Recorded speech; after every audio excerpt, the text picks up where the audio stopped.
Magnesium is having a moment. Scroll for 10 seconds, and it will apparently fix your sleep, calm your anxiety, sharpen your memory, and lower your blood pressure, as long as you're taking the right one. Glycinate for this, threonate for that, citrate for something else entirely. It's turned into its own little periodic table of promises. And underneath all that noise sits a much quieter number. Depending on where you live, something like half of adults aren't even getting enough magnesium from food in the first place. So today, we're setting the comment section aside and going to the actual research to answer 3 honest questions. What magnesium really does, whether you actually need to supplement it, and if you do, exactly what to check on that bottle before you buy it. Magnesium powers more than 600 reactions in your body: energy production, muscle function, nerve signaling, bone structure. Most of it actually lives in your bones, not your blood, which is part of why a normal blood test can miss a real deficiency. That deficiency is common. One widely cited analysis puts 60% of adults below target intake, 45% of Americans outright deficient, mostly because whole grains, legumes, and leafy greens have quietly shrunk on the modern plate, and absorption gets worse with age on top of that. So, what actually holds up? Let's go through exactly what your feed promised, starting with sleep and anxiety. Weak evidence for the average healthy person. Real benefit shows up mainly in already vulnerable groups, and one open depression trial looked promising but had no placebo group to compare against.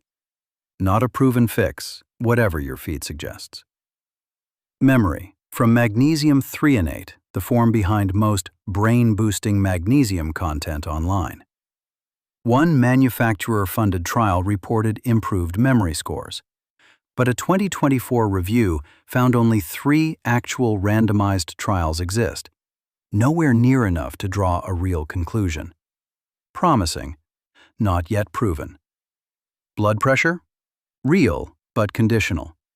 A 2025 meta-analysis of 38 trials found meaningful drops only in people who were already hypertensive or magnesium deficient. In people with normal blood pressure, the effect essentially disappeared.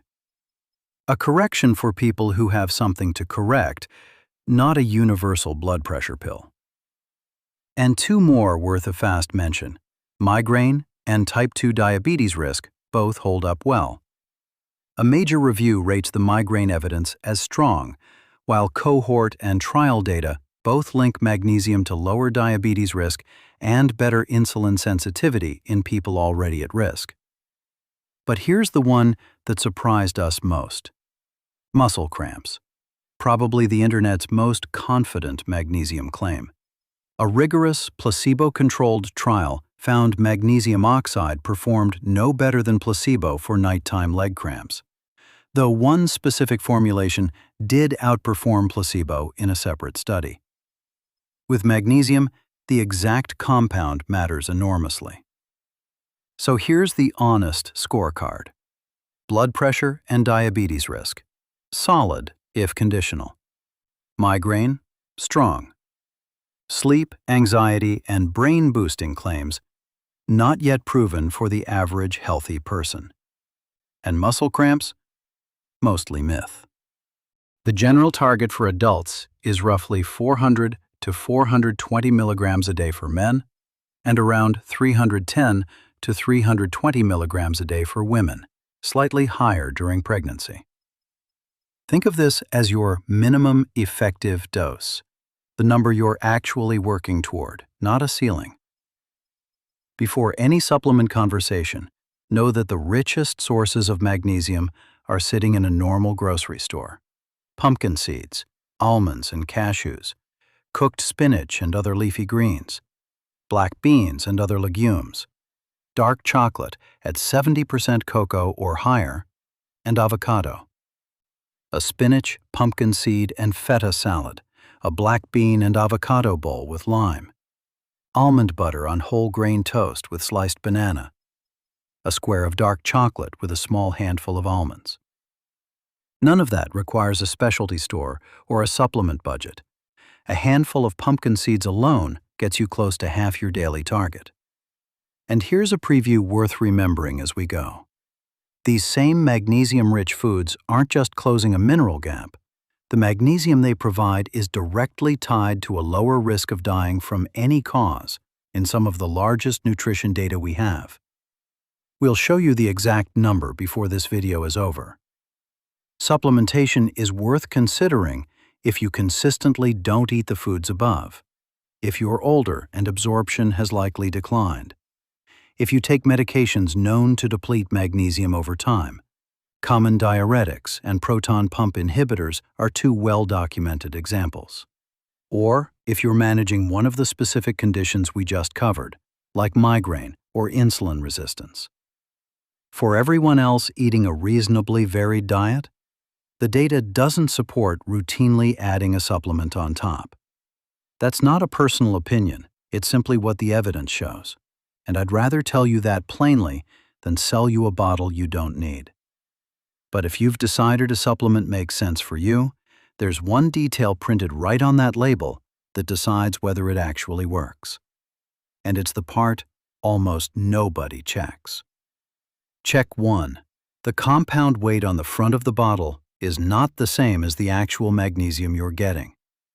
A 500 milligram magnesium bisglycinate capsule contains roughly 70 milligrams of elemental, meaning usable, magnesium. Look for the line that says elemental magnesium specifically. That's the number that counts toward your target. Check 2. The form matters. Testing across 15 commercial magnesium products found bioavailability varied enormously. Some forms simply don't dissolve and absorb well. Magnesium oxide is the cheapest and has the highest elemental percentage on paper, but it's consistently among the poorest absorbed, which is also likely why it hasn't reliably beaten placebo for things like muscle cramps. It does work well as a gentle laxative, which is a legitimate use, just not the one it's usually marketed for. Citrate and glycinate, sometimes labeled bisglycinate, are generally considered better absorbed, gentler on the stomach, evidence-reasonable everyday choices. Worth knowing, though, even here the research isn't perfectly tidy. One recent head-to-head trial actually found citrate raised blood magnesium levels more reliably than bisglycinate did. A reminder that premium sounding doesn't automatically mean better performing, and it's worth checking the specific product rather than the marketing. Check 3. If you're drawn to magnesium threonate specifically for cognitive benefits, remember what we covered earlier. Early and interesting, but not yet backed by enough independent trials to call it settled. Treat brain-specific marketing claims with real skepticism for now. Check 4. Dosage.